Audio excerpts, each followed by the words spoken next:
Hey guys, let's get more news about Steelers, but first don't forget to subscribe and leave your like. Steelers make expected final decision on QB Justin Fields. General Manager Omar Khan of the Pittsburgh Steelers expressed to the media on April 22 that the team is not focused on the fifth-year option decisions for Najee Harris and Justin Fields this week. But ESPN's Adam Schefter reported on April 24 that the Steelers have likely already made their choice with Fields.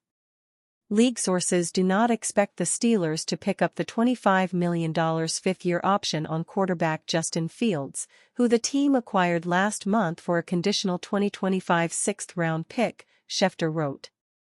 Fields and Russell Wilson both now will be entering the last year of their contract. This isn't an unexpected report. The Pittsburgh Post-Gazette's Jerry Dulac told Rich Eisen on his show on March 18 that the Steelers would not be picking up Fields' option.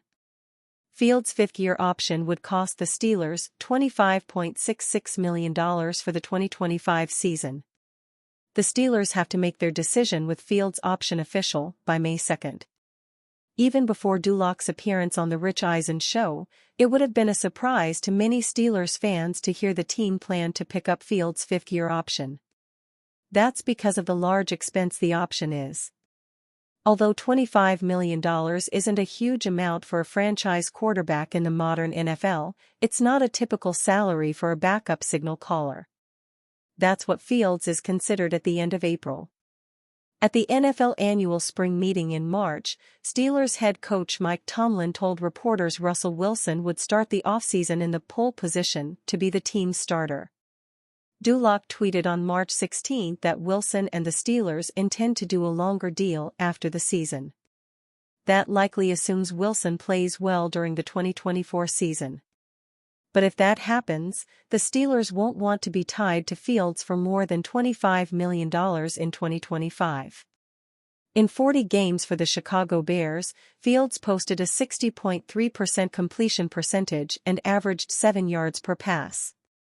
He also had 40 passing touchdowns and 30 interceptions. As a runner, he averaged 6.2 yards per carry and scored 14 touchdowns. He also had 38 fumbles. With the Bears, he registered a 10-28 record as a starter. Just because the Steelers do not intend to pick up Fields' option doesn't mean he won't be with the team beyond 2024. Wilson is not guaranteed to start the entire season for the Steelers. If he doesn't excel as he did in Seattle and the Steelers aren't winning, then the team could make a quarterback change. Wilson could also suffer an injury. He has missed games because of ailments in 2 of the last 3 seasons. Should Fields receive an opportunity to play and perform well, the Steelers could sign him to a long-term extension next offseason.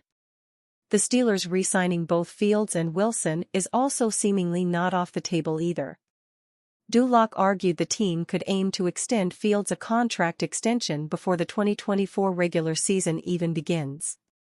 Fields is being viewed as a potential quarterback for the future with the Steelers, even though he was 10-28 as a starter in 3 seasons with the Bears, wrote Dulac. It is not their intention to bring him in merely as a backup for 1 season. Signing Fields to an extension after declining his option would give the Steelers some long-term stability.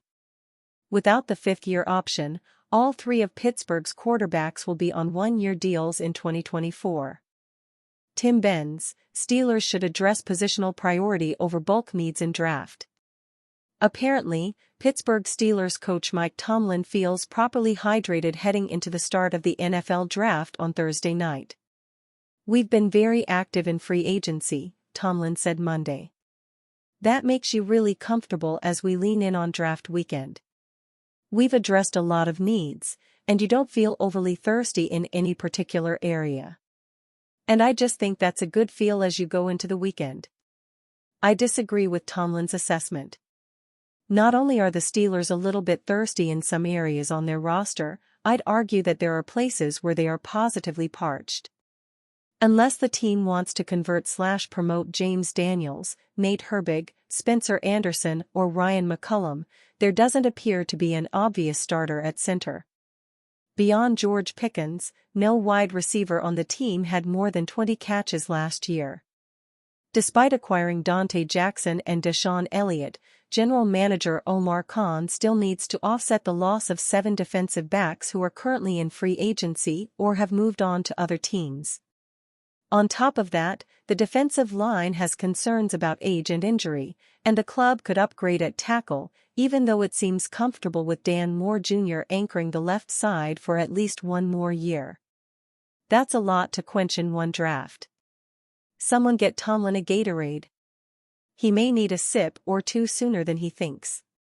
When it comes to the first 2 rounds, what the Steelers need to prioritize is whether to go after those bulk needs at wide receiver and defensive back, where multiple holes exist, or try to get a high-quality starter right away at a position of need along the offensive line with a player who could line up for every snap of every game if health allows. Barring a trade for a starting receiver, I choose the latter, for 2 reasons. First of all, if the Steelers go with a tackle or center, or both, in either of the first 2 rounds, that's about 1,000 snaps each where those players are directly involved in blocking along the offensive line. So select the highest quality player who would be involved the most directly in the outcome of plays most often. Meanwhile, at receiver last year, Pickens, 929, was the only player who came close to absorbing 1,000 snaps, and he was only targeted on 106 of those. Granted, Deontay Johnson did miss time due to injury, or else his total would have been near that level as well. In the defensive backfield, rookie Joey Porter Jr., a second-round pick a year ago, didn't see more than 40% of the snaps until after the Week 6 bye. The other second-round selection, Keanu Benton, also played well when called upon. Yet, he was only on the field for 42% of the defense's snaps. Trade rumor, Courtland Sutton to reunite with Russell Wilson? Courtland Sutton might soon be on the move. According to ESPN's Jeremy Fowler, the Denver Broncos have received several trade calls on the disgruntled wide receiver, who's reportedly skipping the team's voluntary workouts in protest of his contract. Among the calls, the Pittsburgh Steelers, now led by former Broncos quarterback Russell Wilson. Denver has received several trade calls on him but haven't planned to trade him. Pittsburgh could be a team to watch here, Fowler wrote Wednesday. Sutton, 28, is entering the penultimate campaign of his 4-year, $60.8 million extension inked in 2021. He has $27.6 million remaining on his deal, roughly $25 million of which is non-guaranteed. Subsequent reports indicated Sutton's absence from Dove Valley is related to an off-season ankle procedure, rather than his salary, and that he's training independently in Florida. Broncos brass has also attempted to tamp down his non-attendance. I mean, it's 100% voluntary. It's the first week of the off-season program, General Manager George Paton said last week. Head coach, Sean Payton, has talked to Courtland. I've talked to Courtland. He's in a good place, and I'll just leave it at that. However, where there's smoke, there's often fire.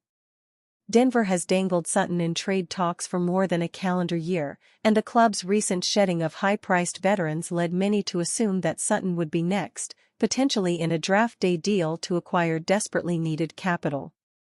And Fowler isn't the first to propose an arrangement between the AFC foes. As of Tuesday afternoon, I'm told the Eagles are speaking with the Denver Broncos about trading for the 12th selection so they can draft the Toledo cornerback, Quinyon Mitchell. The Broncos, in turn, would receive the Eagles' pick in the first round, 22nd selection, which they would use to draft quarterback Bo Nix, a strategy one outlined on Monday. The Eagles have a pair of picks in round 2 and would part with one of them to move up to the Broncos spot, reported longtime draft insider Tony Pauline. This assumes the Pittsburgh Steelers don't beat out the Eagles for that pick. I'm told the Steelers and Broncos are talking trade, as Pittsburgh is another team that is targeting Mitchell and would move up to draft him. And you, fan, what do you think of the situation of Courtland Sutton? Leave your opinion in the comments.